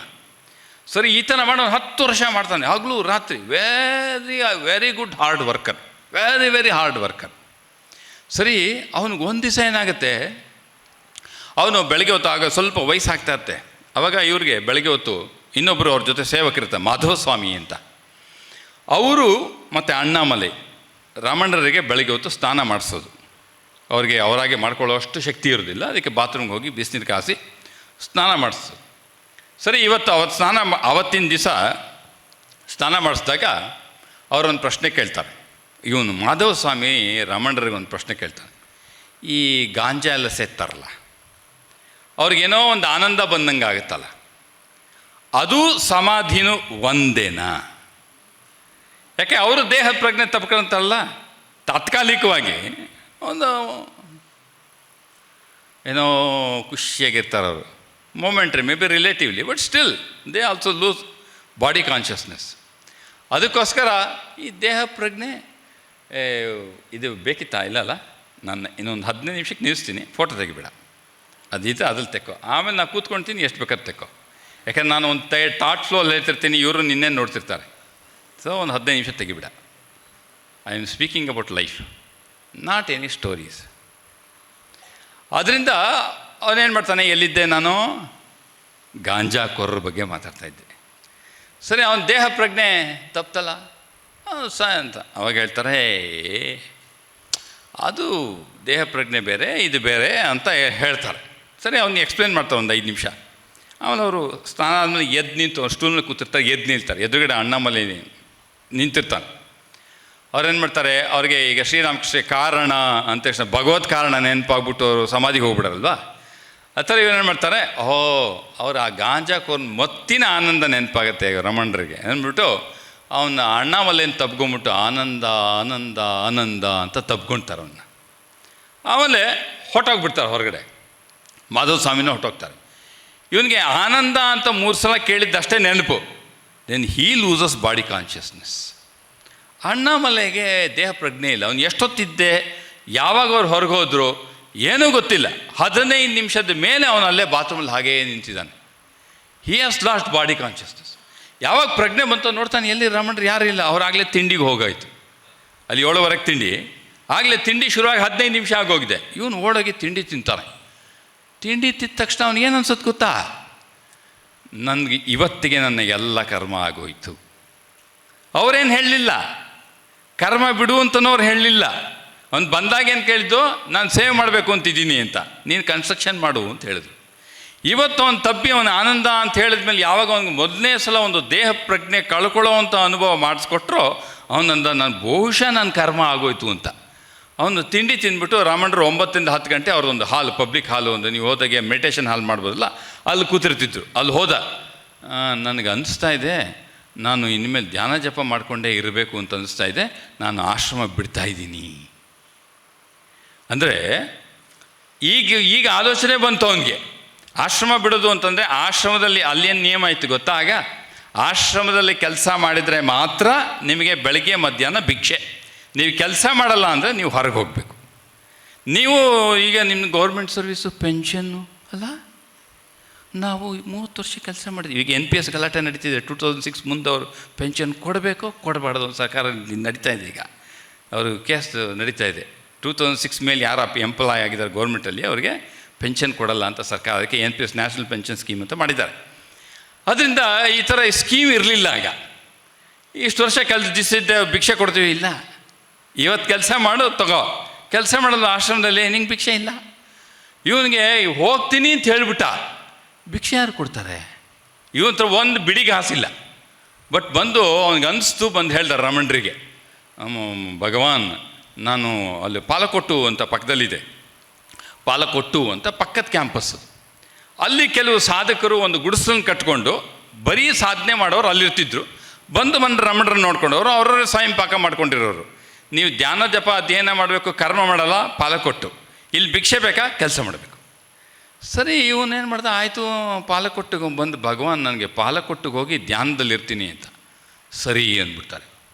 ನೀನು ಊಟ ಎಲ್ಲಿ ಮಾಡ್ತಿ, ತಿಂಡಿ ಹೇಗೆ ತಿಂತಿ, ಎಲ್ಲೋ ಉಳ್ಕೊಳ್ತಿ, ಪಾಲಕೊಟ್ಟಿಗೆ ಹೋಗ್ತೀನಿ.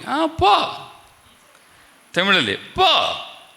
ಇವನಿಗೇನು ಗೊತ್ತಾ, Living by the Words of Bhagavan ಆ ಪುಸ್ತಕದ ಹೆಸರು. ಏನು, ಯಾವಾಗ ರಮಣರು ಪೋ ಅಂತಾರೋ ವಹಾಮ್ಯಹಂ ಅವ್ರದ್ದು, ನಂದಲ್ಲ.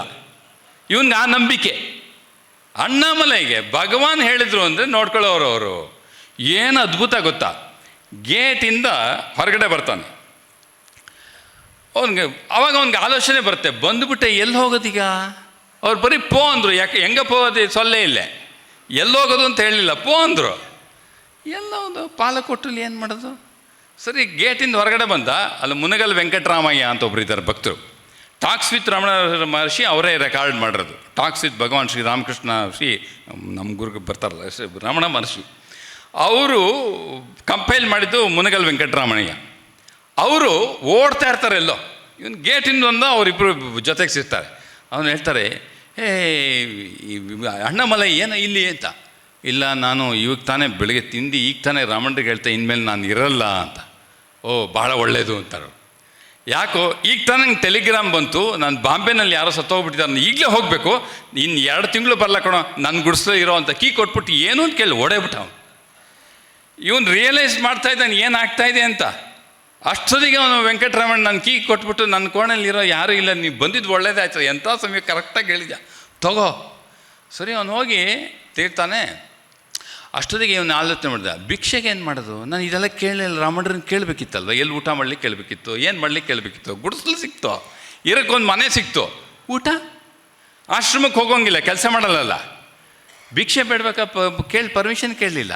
ಸರಿ, ಅವನೇನು ಮಾಡ್ದ, ಸರಿ ಇದು ಆಲೋಚನೆ ಮಾಡ್ತಾ ಇದ್ದ.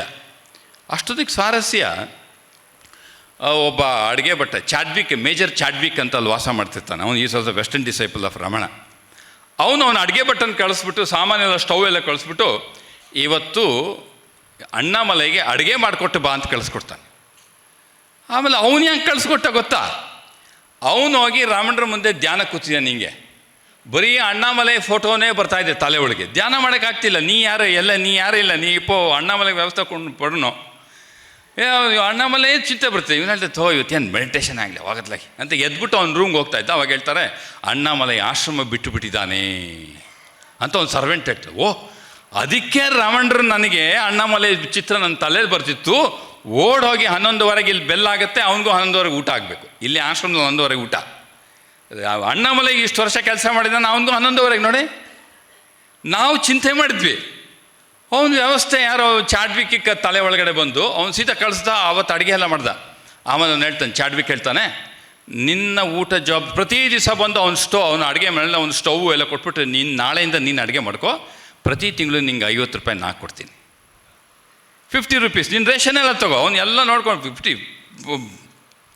ಆಮೇಲೆ ಇವನೇನು ಮಾಡ್ದ ಅಂತಂದರೆ, ಬೆಳಗ್ಗೆ ಸಂಜೆ ಹೋಗ್ತಾ ಇರ್ತಾನೆ ಯಾರ ಹತ್ರ, ನಮ್ಮ ರಾಮಣ್ಣರನ್ನ ನೋಡಲಿಕ್ಕೆ ಹೋಗ್ತಾ ಇರ್ತಾನೆ.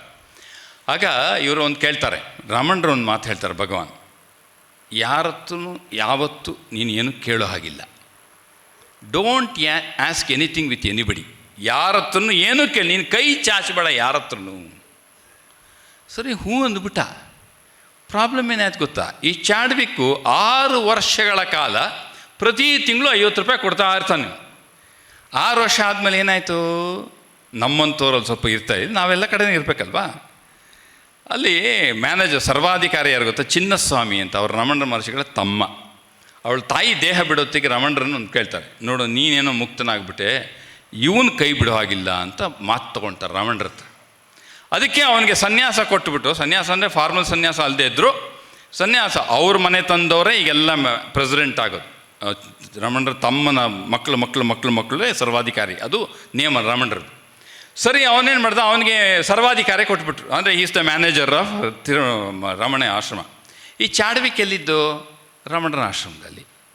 ಇವನು 6 ವರ್ಷದಿಂದ ಏನು ಮಾಡ್ತಾನೆ, ಆ್ಯಕ್ಚುಲಿ ಚಿನ್ನಸ್ವಾಮಿಗೆ ಅಣ್ಣಾಮಲೈ ಕಂಡ್ರೆ ಆಗಲ್ಲ, ಅದೇ ಹೇಳಿ ನಮ್ಮಂಥವ್ರು ಅಂತ ಹೇಳಿದ್ನಲ್ಲ ಅದನ್ನು ಹೇಳಿದ್ದು. ಬೇರೆಯವ್ರು ಅವ್ರು ತುಂಬ ಚೆನ್ನಾಗಿದ್ದಾರೆ ರೀ, ಯಾಕೋ ಅಂತ, ಯಾಕೆ ನಿಮ್ಗೆ ಇಷ್ಟ ಇಲ್ವಲ್ಲ, ಅಲ್ರಿ ನಾವು ಹಂಗೆ ಇಲ್ವಲ್ರಿ ಅದಕ್ಕೆ ರೀ ಅಂತ. ಅದು ಹಾಗೆ.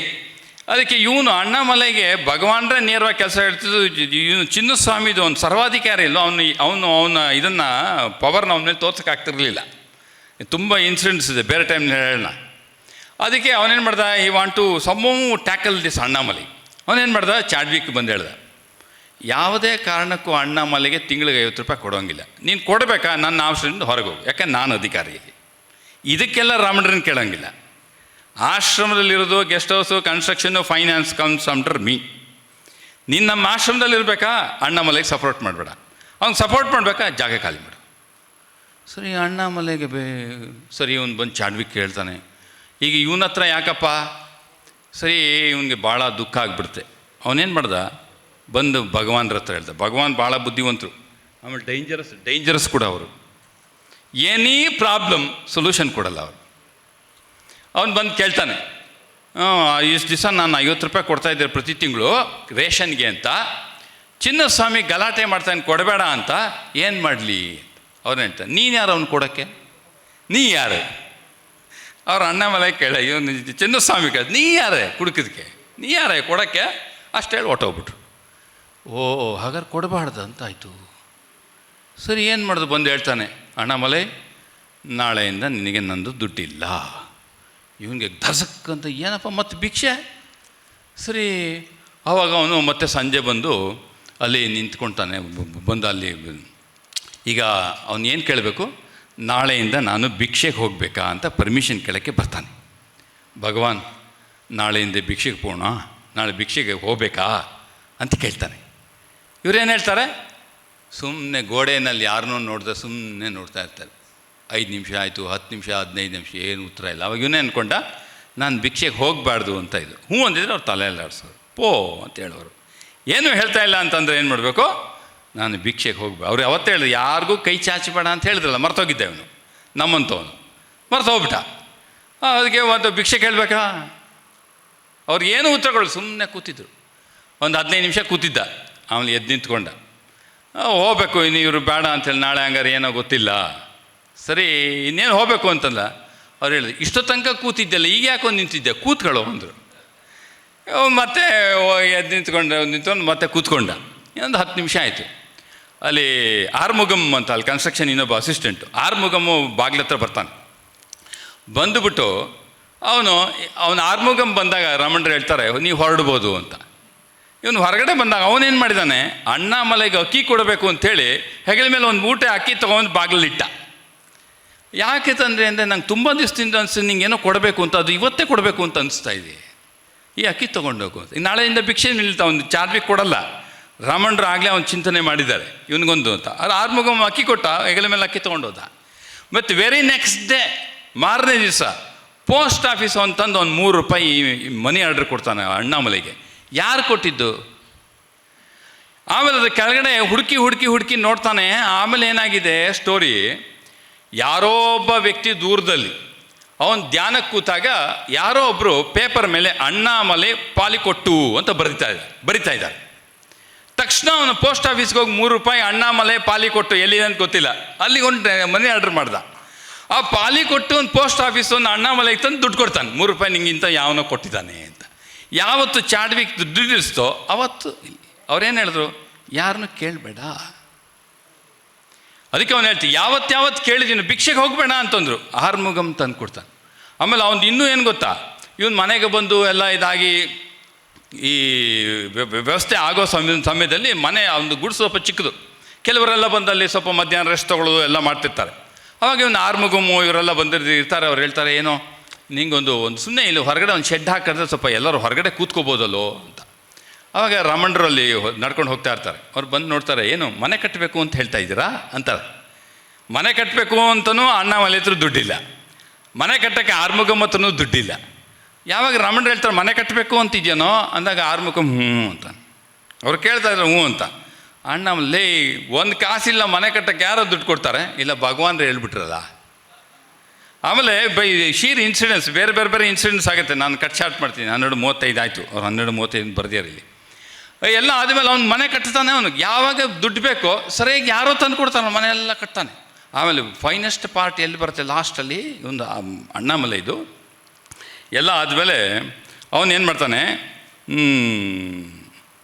ಇದಕ್ಕೆ ಪ್ರತಿ ದಿವಸ ಭಗವಾನ್ರನ್ನ ರಾತ್ರಿ ನೋಡೋಕೆ ಹೋಗ್ತಿರ್ತಾನಲ್ಲ, ಈಗ ಹೊರಗಡೆ ಇದ್ದಾನೀಗ. ಹೋದಾಗ ಅವನು ಬಂದಿದ್ದ ದಿವಸ ಏನು ಮಾಡ್ತಾರೆ, ಮೇಲೆ ಮುಸ್ಕ್ ಹಾಕ್ಕೊಂಡು ಒಂದು ಧೋತಿ ಪಂಚೆನ ಮುಖ ಮುಚ್ಕೊಂಡು ಅಣ್ಣಾಮಲೈನ ನೋಡಲ್ಲ. 1 ದಿವಸ ಆಯಿತು, 2 ದಿವಸ ಆಯಿತು, 3 ದಿವಸ ಆಯಿತು. ಯಾಕೆ ನನ್ನನ್ನು ನೋಡೋಕ್ಕೆ ಇಷ್ಟಪಡಲ್ಲ ಇವರು? ಆಮೇಲೆ 4ನೇ ದಿವಸ ಅಂತ ಕೇಳ್ತಾನೆ, ನಾನು ಇನ್ಮೇಲೆ ಬರಬಾರ್ದು ಅಂತ ನಿಮ್ಮ ಇಂಗಿತಾನ ಅಂತ ಕೇಳ್ತಾನೆ. ನಾನು ಶಿವನ್ ಥರ ಧ್ಯಾನ ಮಾಡಿದ್ರೆ ನಿನಗೇನೋ ತೊಂದರೆ ಅಂತಾರೆ. ನಾನು ಶಿವನ್ ಥರ ಧ್ಯಾನ ಮಾಡೋದು ನಿನಗೇನೋ ತೊಂದರೆ? ಸರಿ, ಅವನು ಕೋಪ ಮಾಡಿಕೊಂಡು ಹೊಟ್ಟೋಗ್ಬಿಡ್ತಾನೆ. ಆವಾಗ ಅವನು ಸೇವಕನ ಕಳಿಸಿ ಅವ್ನು ಕೇಳ್ತಾನೆ, ಬರಕ್ಕೆ ಹೇಳ ಅಣ್ಣಾಮಲೈನ ಬಂತ ಹೇಳ್ತಾನೆ. ಅದಕ್ಕೆ ಅವನು ಹೇಳ್ತಾರೆ, ನೋಡು ನೀನು ನಾಸ್ತಿಕನ ಅಂತ ಕೇಳ್ತಾರೆ. ಅಣ್ಣಾಮಲೈ, ನೀನು ನಾಸ್ತಿಕನ? ಇಲ್ಲ, ನಾಸ್ತಿಕರೇ ಹಿಂಗೆ ಮಾಡೋದು. ಯಾಕೆ ಭಗವಂತನ ಯಾಕೆ ಇಲ್ಲಿ ಮಾತ್ರ ಹುಡುಕ್ತಾ ಇದ್ದಿ? ನೀನು ಇಷ್ಟು ವರ್ಷ ಸಾಧನೆ ಮಾಡಿ ನಿನ್ನ ಒಳಗಡೆ ಇದೆ ಆತ್ಮ ಅಂತ ನೀನು ತಿಳ್ಕೊಳ್ತಾ ಇದ್ರೆ ನೀನು ನಾಸ್ತಿಕನಾಗ್ತಿ. ಇನ್ಮೇಲೆ ರಮಣ ಆಶ್ರಮಕ್ಕೆ ಬರಬೇಡ, ಕೂತಲ್ಲೇ ಪಾಲಿಕೊಟ್ಟು ನಿನ್ನ ಒಳಗೆ ಹುಡುಕು. ಭಗವಾನ್ ಈ ಶರೀರ ಅಲ್ಲ. Why are searching here after don't come. ಅವನಿಗೆ ಭಾಳ ದುಃಖ ಆಗುತ್ತೆ. ಎದುರುಗಡೆ ಬರಬೇಡ ಅಂತಂದರೆ, but that day he stops coming. ಮತ್ತು ಅವ್ನು ಪಾಲ್ಗೊಟ್ಟು ಅವಾಗ ಅವನು ಓಡಾಡ್ತಾ ಇದ್ದಿದ್ದು, ಅಲ್ಲಿ ಬಂದಾಗೆಲ್ಲ ಅವ್ರ ಜೊತೆಗೆ ಹೋಗೋದು. ಅವ್ನು ಬಂದು ಅಟ್ಲೀಸ್ಟ್ ಕಡೆ ಪಕ್ಷ ನಾನು ಮಾತಾಡ್ಬೋದು ಅಂತ ಅವ್ರು ಬೆಟ್ಟಕ್ಕೆಲ್ಲ ಹತ್ತಾಗ ಅಲ್ಲಿ ಹೋಗಿ ನಿಂತ್ಕೊಂಡು ಮಾತಾಡ್ಸೋಕೆ ಹೋಗ್ತಾನೆ. ಆವಾಗ ಒಂದು ದಿವಸ ಹೇಳ್ತಾರೆ, ನಾನು ಏನು ಕೊಡಬೇಕೋ ನಿನಗೆ ಕೊಟ್ಟಾಗಿದೆ, ನೀನೇನು ನನಗೆ ಕೊಡಬೇಕೋ ಅದು ಕೊಟ್ಟಾಗಿದೆ. ನಾನು ನೀನು ಕೊಡೋದೇನಿಲ್ಲ, ನೀನು ನನ್ನ ಕೊಡೋದೇನಿಲ್ಲ. ಇನ್ಮೇಲೆ ನನ್ನ ಮಾತಾಡಿಸ್ಬೇಡ. We have to seek within. ವಹಾಮ್ಯಹಂ ಎಲ್ಲಿ? ಅನನ್ಯತಾ ಒಳಗಡೆ. ಯಾವಾಗ ಅವನು ಆ ಭಾಗವನ್ನು ಇದು ಮಾಡ್ತಾನೋ ಆವಾಗ ಅಲ್ಲಿ ಅವನು ಆಮೇಲೆ ಆ ಮನೆ ಕಟ್ತಾನಲ್ಲ. He stayed in the house for 50 years. ಪಾಲುಕೊಟ್ಟಿನಲ್ಲಿ ಅವನು ಪ್ರವೇಶ ಮಾಡಿ ಹೋದ್ಮೇಲೆ ಅವನು ಗೃಹಪ್ರವೇಶ ಹೆಂಗೆ ಮಾಡಿದ್ದೋ ಎಲ್ಲ ಮನೆ ಕಟ್ಟಾಗ್ಬಿಟ್ಟಿರುತ್ತೆ. ಇನ್ನೇ ಸ್ಕ್ಯಾಫೋಲ್ಡಿಂಗ್ ಮೇಲ್ಗಡೆ ತಾಸಿ ಹಾಕಬೇಕಾಗಿರುತ್ತೆ. ಸ್ಕ್ಯಾಫೋಲ್ಡಿಂಗ್ ಎಲ್ಲ ಹಾಕಿರ್ತಾನೆ, ದುಡ್ಡೇ ಬರಲ್ಲ. ಕೊನೆಗೆ ಏನು ಮಾಡಿಬಿಡ್ತಾನೆ, ನಮ್ಗೆ ದುಡ್ಡು ಇಲ್ಲ ಏನೋ ಇದಕ್ಕೆ ನಿಲ್ಲಿಸ್ಬಿಟ್ರೆ ಎಲ್ಲ ಸ್ಕ್ಯಾಫೋಲ್ಡಿಂಗ್ ತೆಗೆದು ಬಿಡ್ತಾನೆ. ಅವತ್ತು ಅವರು ತಿರುವಣ್ಣಾಮಲೈ ಬೆಟ್ಟ ಹತ್ತೋದು ನೋಡ್ತಿರ್ತಾರೆ. ಇವನು ಅಣ್ಣಾಮಲೈ ಸ್ಕ್ಯಾಫೋಲ್ಡಿಂಗ್ ಎಲ್ಲ ತೆಗಿತಾ ಇದ್ದಾನೆ. ಸರಿ, ಇವನು ಮತ್ತೆ ರಾತ್ರಿ ದರ್ಶನಕ್ಕೆ ಹೋದಾಗ ಅವನು ಕೇಳ್ತಾನೆ, ಯಾಕೆ ಸ್ಕ್ಯಾಫೋಲ್ಡಿಂಗ್ ಎಲ್ಲ ತೆಗಿತಾ ಇದೆಯಾ ಅಂತ ಕೇಳ್ತಾರೆ. ಇಲ್ಲೇ ದುಡ್ಡು ಪೈಸೆ ಇಲ್ಲೇ ಅಂತ, ದುಡ್ಡೇ ಇಲ್ಲ ಅಂತ. ಅದಕ್ಕೆ ಅವನು ಇವನಿಗೇನು ಹೇಳಲ್ಲ, ಅವ್ನ ಪಕ್ಕದಲ್ಲಿ ಮಾಧುಸ್ವಾಮಿ ನಿಲ್ತಾರೆ, ಇವನ ಕಿಟ್ಟೆ ಪೈಸೆ ಇಲ್ಲೇ ಸೊಲ್ಲಿಂಡಿರ್ಕ ಅಂತ ಹೇಳ್ತಾರೆ. ಆಮೇಲೆ ವೆರಿ ನೆಕ್ಸ್ಟ್ ಡೇ $200 ಬರ್ತವೆ ಅವನಿಗೆ. ಆಮೇಲೆ ಅವನು ಹೀ ಕಂಪ್ಲೀಟ್ಸ್. ಆಮೇಲೆ ಅವನು ಹೇಳ್ತಾನೆ, ಗೋಪ್ರವೇಶ ಹೋಗುತ್ತೆ. ಅವನು ಹೇಳ್ತಾನೆ, ಇವತ್ತು ನಾನು ಆ ಪಾಲಿಕೊಟ್ಟು ನನ್ನ ಮನೆ ಒಳಗಡೆ ಹೋಗ್ತಾ ಇದ್ದೇನೆ. ಆಯಿತು, ಹೋಗು. ಅವನು ಅವತ್ತು ಹೋದ ಮೇಲೆ ಅದೇ ಮನೆಯಲ್ಲಿ ಅವನು ಸಾಯೋವರೆಗೂ 50 ವರ್ಷ ಟಿಲ್ 1990s ಇದ್ದ ಅವನು. ನೀವು ಯಾರಾದರೂ ಆಗಿನ ಕಾಲದಲ್ಲಿ ನೀವು ತಿರುವಣ್ಣಾಮಲೆಗೆ ಹೋಗಿದ್ದರೆ ಪಾಲಿಕೊಟ್ಟು ಪಕ್ಕದಲ್ಲೇ ಅಣ್ಣಾಮಲೈ ಈಗೂ ಕೂಡ ಒಂದು ವಾಸಸ್ಥಾನ ಆಗೇ ಇದೆ.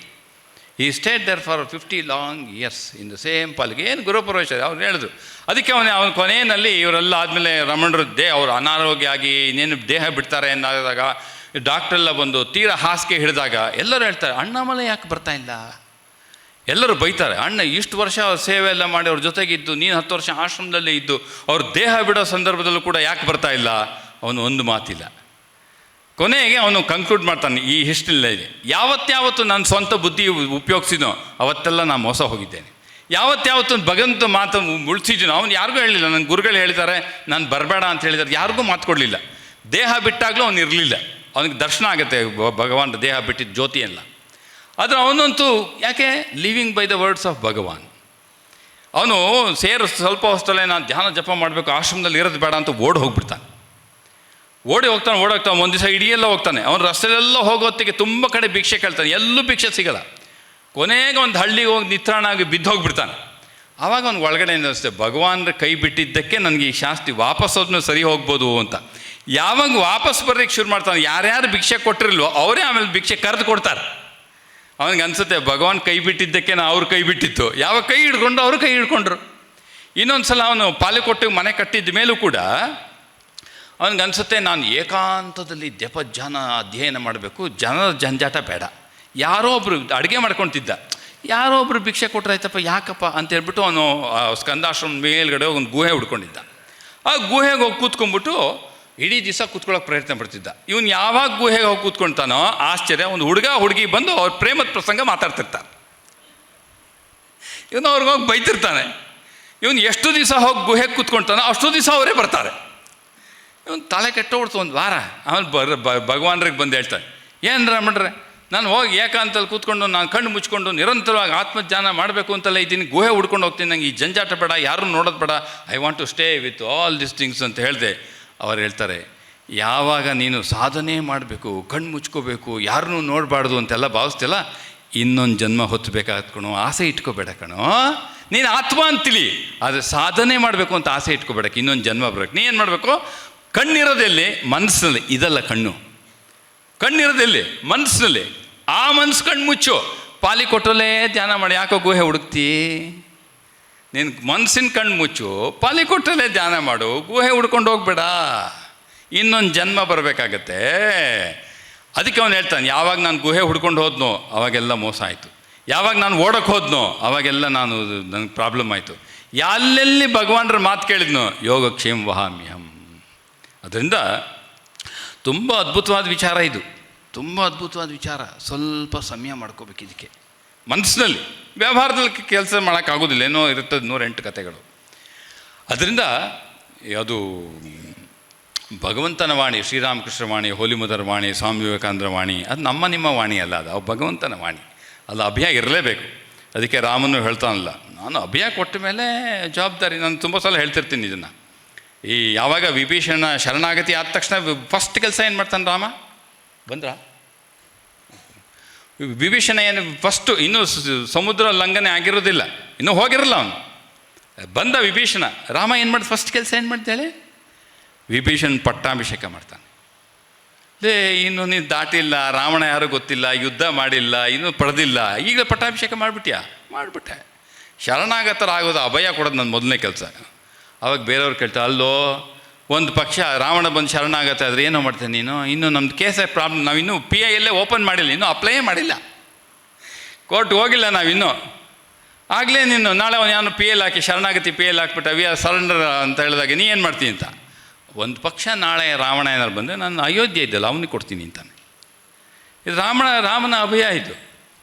ಸೊ ಭಗವಂತನ ಅಭಯ ನಿಮ್ಮ ಮಾತಾಡ್ರಿ. ಭಗವಂತನ ಯೋಗಕ್ಷೇಮ ವಹಾಮ್ಯಹಂ ಅಂತಂದ್ರೆ ಅವನ ಅಭಯ, ನಿಮ್ದಲ್ಲ. ನಮಗೆ ನಂಬಿಕೆ ಕಳ್ಕೊಬೋದು ನಮ್ಮ 106 ಸಂಸ್ಕಾರಗಳ ಮೇಲೆ. ಆದರೆ ಜಗತ್ತಿನಲ್ಲಿ in spite of so many corruptions and problems in this world, God exists,